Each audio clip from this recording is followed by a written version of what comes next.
Hi guys, I'm Amber, creator of the Sew 5 Challenge, and today we're going to go through the sewing very slowly of making one of these fitted style masks. So please bear with me, I'm not great with video. I think I've got this set up so all I have to do is pivot, but you will hear the chair squeak. So we're going to start with what we have material wise. I have a tape measure, or you can get creative, anything that measures to 32 inches.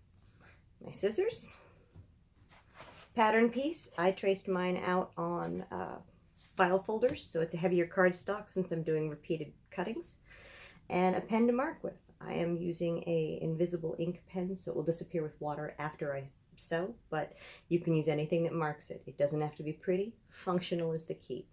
Last thing I have here are my nippers, and these aren't required, but they're really fast and convenient for me to clip corners and threads as I go. So clear this stuff out of the way. I'm going to use two different types of fabric. One is going to be a patterned and the other is going to be a plain white, so that as I stitch you'll be able to see what we're stitching and what we're working with. Doing this exactly as you would with me, I'm going to fold the fabric right sides together and I'm going to press a line in it.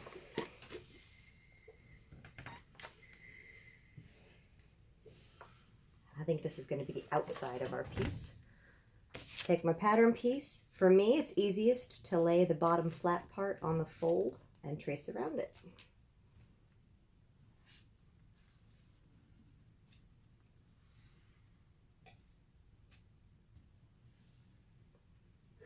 I've had a few people tell me the hiccup they've had with tutorials is that it goes too fast for them. So I'm going to go nice and slow so you can do this at the same pace.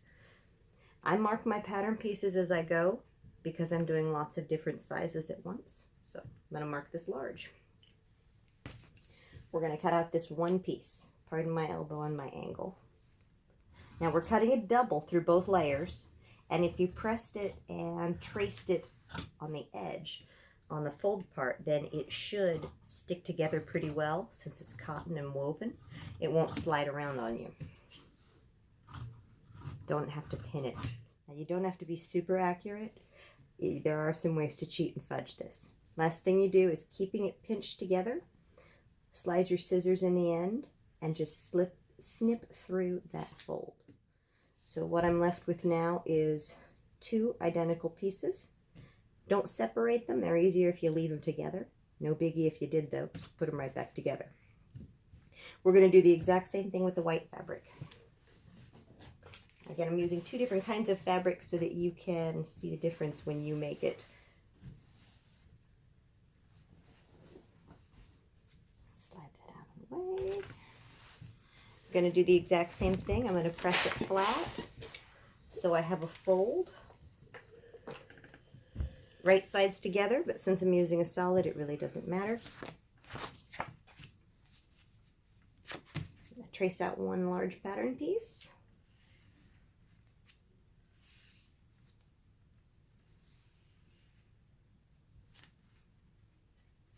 Again, I label it. Cut this bad boy out.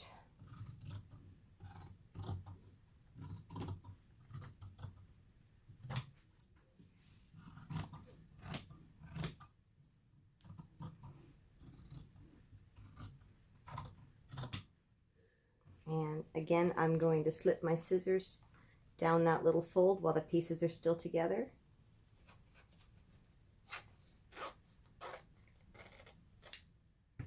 Okay, so now I have the inside and the outside of one mask.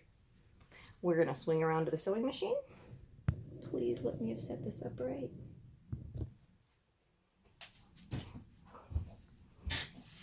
Okay, pretty good. Now, I've set my machine up with bright red thread so you can see the stitches easier. I would normally use a white or something that matches. Now, first thing we're going to do on both pieces is we're going to sew this curved edge together. Ooh, it's tricky to do sideways. Not a buttonholer.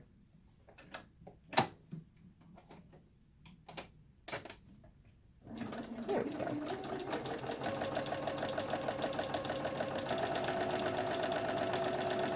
just using a straight stitch, about the width of the edge of the presser foot. You don't have to worry about going forwards and backwards to knot the ends at this point because it's going to be rolled up and seamed later.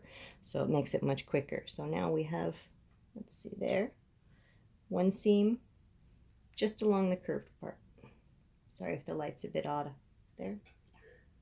We're going to do the exact same thing with the other piece.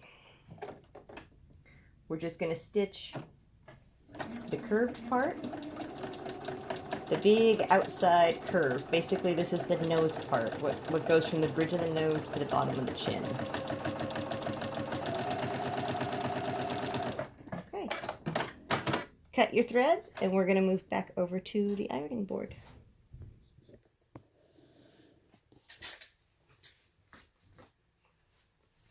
Okay. So, what we have is two pieces that look just like this.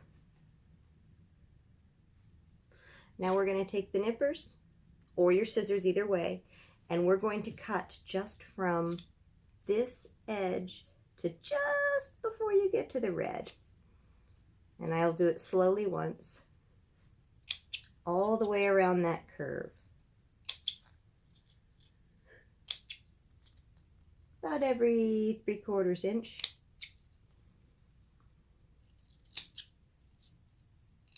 Maybe inch. What this does is when you turn it right side out, it helps to stretch the fabric and keep the curve in it so that it doesn't squish your face. Yeah, squish is a technical term. Now, same thing with the other piece. I'm going to do this one a little quicker, laid down on the board. I just joined the 200 club yesterday. 200 masks, woo! So I do this part just a little bit quicker. Now, next part comes the iron. We're going to open each one and we're going to press it open, keeping all of the clipped back edges to one side. So basically just roll it up the inside and press everything to one edge. Do the same thing from the shorter end. Doesn't have to be perfect, it just holds it in place. What we're doing is squishing all of these little seams over to one side so that the next part, when we stitch through the other side, it holds them in place. We do the same thing with the lining piece. I've already clipped it. We're just going to open it up and run the iron along the inside just over the edge till it folds it and squishes it flat.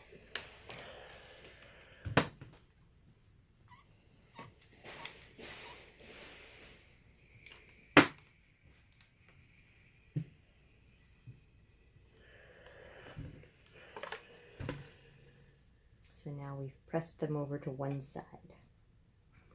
Back to the sewing machine.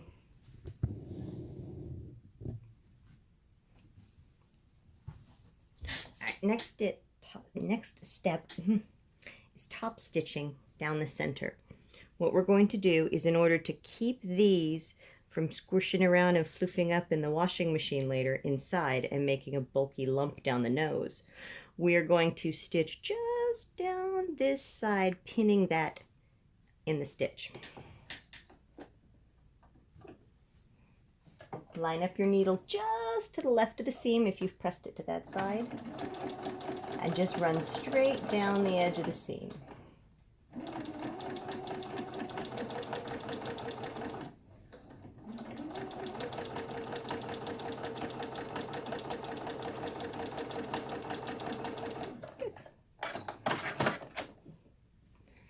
So what we've done is basically just pinned it down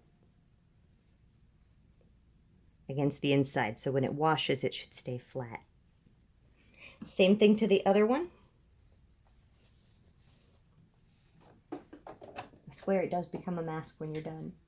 All these little steps add up to make a really quality garment that people will be able to wash and wear over and over, instead of just 2-3 times and have to throw it away and find a new one.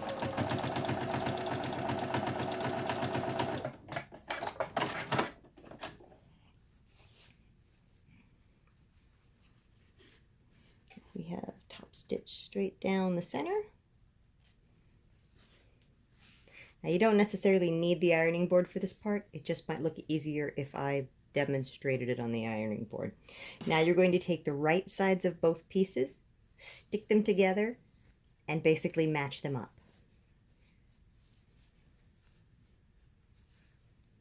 Like that. Looks more like a mask, yes? Yay!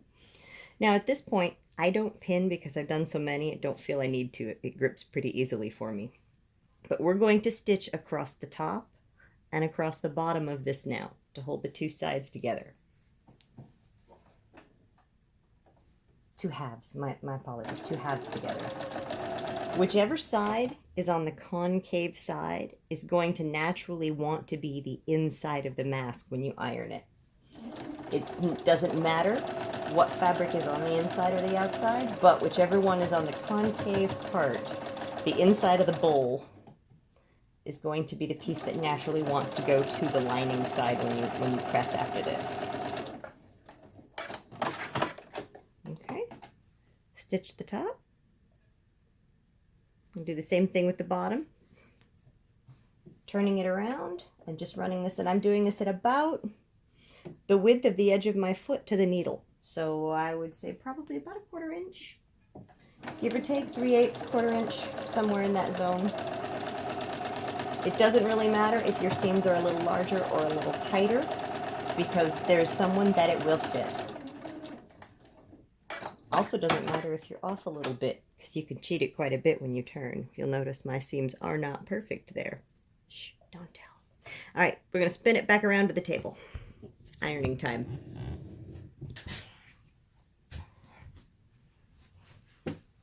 Okay, back on the ironing board. We're going to clip all of these curves, and I clip bottom as well. I've heard some people don't. For me, I think it fits a little more comfortably around my chin. So just like we did on the curve on the nose on both halves, we're just going to nip it just up to the thread, but not breaking the thread. About 1 inch or so apart, all the way down the bottom of the mask. Same thing on the top. I'm going to lay this down because it's a little easier for me to clip this way.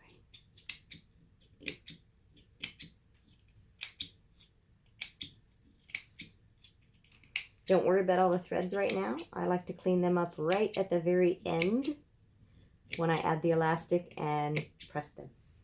So now you've got it nice and clipped. If you give it a little stretch, you'll notice that it tends to stretch and curve a little bit. That's good. We're going to turn it right side out now. Woo! Now it looks like a mask. So, tricky bit is ironing. Not that hard, but you might get some burned fingers in the beginning.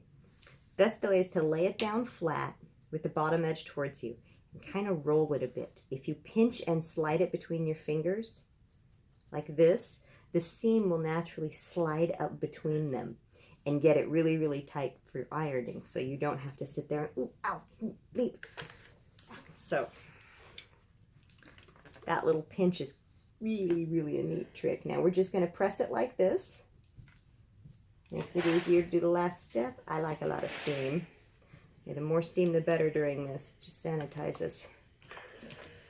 Exact same thing on the other side, on the curvy bit. Roll your fingers back and forth, pinch and slide them.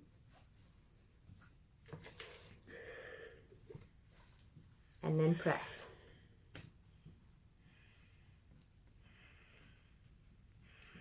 Probably get closer to do that. There we go. The tricky bit is sometimes the very top here, the rounded bit by the nose. May take you a couple wiggles. And then the other side.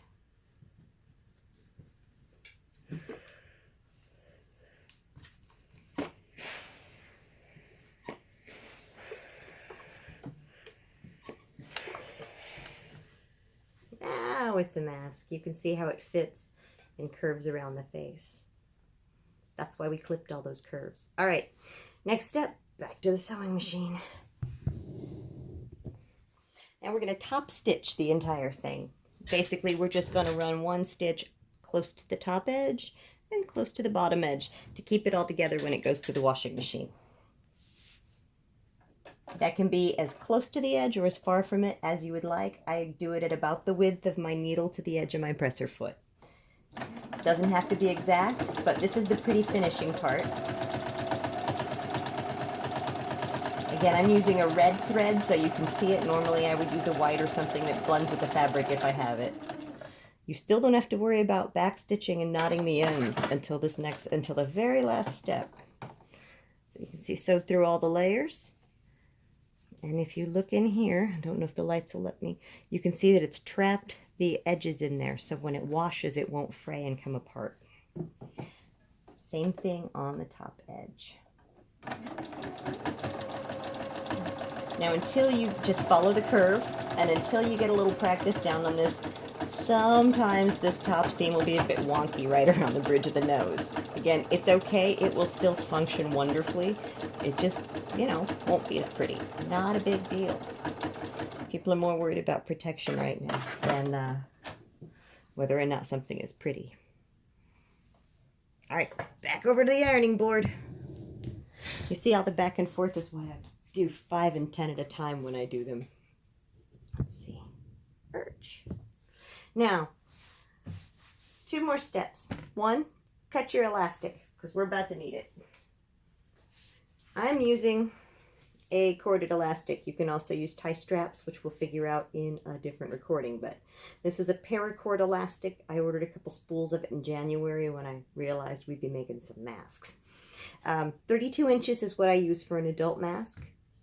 And because I have done this so many times now, I just made a Sharpie mark on my board here that says 32. So when I'm going to cut elastic, I just do it right across my board and snip it. So you're going to leave it in one piece as a loop. Now we're going to double fold these back 1 and 2. About a 1/4 inch or so, I guess. Whatever works for you. And give it a press just to make some lines and kind of hold stuff in place. Bit extra steam. Exact same thing on the other side of the mask. Spin it around and roll it once. Roll it twice back to trap all the edges of the string and fabric in there. And then press it down. Again, notice we haven't done any trimming yet to this. We just let those threads fly. Now, last stitches, I promise. Over to the machine again.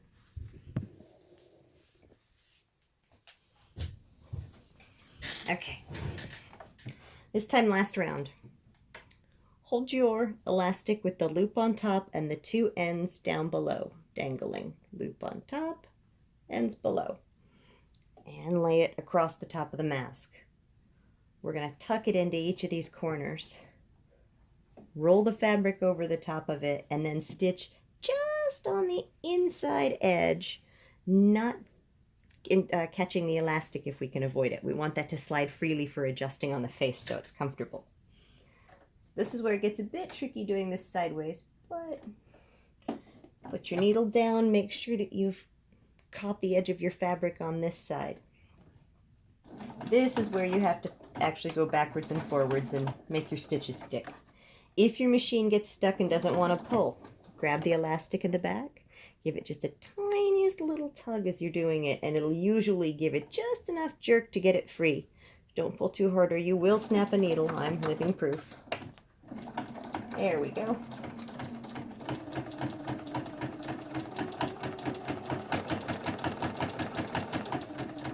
When you get to the end, do a little forwards and backwards action to kind of secure that thread in there. And cut it. Now what we've done is, it should, if you've done it right, slide in and out here. Leave it in. Do the other side so that you have a loop at the top. Just tuck it in that little groove. Slide it all the way back so that it's not in the way. Put the presser foot down. Put a little farther over. There you go. Put the presser foot down. Put the needle in. A little forward backward action. Oh, good. This one wants to tug too. Now, there we go. Keeps jumping the buttonholer from my elbow. Oh, come this. Yes, I make boo-boos too. All right, try that again, a little farther up this time. Down on the press on elastic, forwards. A little tug. There we go. Beautiful. Backwards, forwards.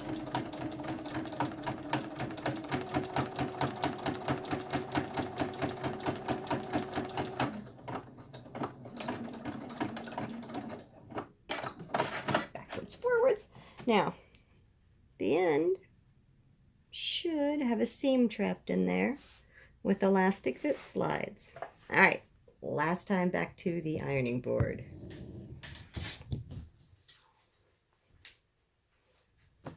This is the fun part. This is the final cleanup. Oops, helps to point you there. Sorry. This is the final cleanup of the mask. I love it. Here's what we have now. I'm going to go through and I'm going to take out these little threads that are sticking out. For me, because I've knotted it with my machine, I can just nip them off. If you went forwards, backwards, forwards, backwards at the beginning of end of these two rows of stitches, then you don't need to tie a knot or anything. You can just clip it just like I'm doing and dust them away. Yeah, that's for the thread fairy to vacuum up later. All right, nip them all off front and back. This is the cleanup part.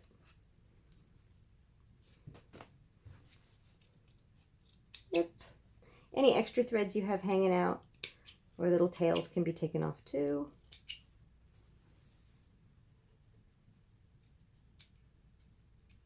All right, you can also do this after, but the next part's the funnest.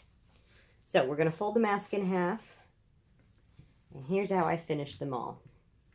I put that iron down. Remember, the elastic can still slide freely. Then I just steam the bleep out of it, 20-30 seconds a piece. And while that's happening, I take the two loose ends of the thread and I tie them in a little knot. 1, 2, 7. There we go. So now I have knotted the thread at the end. Another steamer too. You really want to get fancy. The easiest, prettiest way to package them is to double tie it 2 loops like you're starting to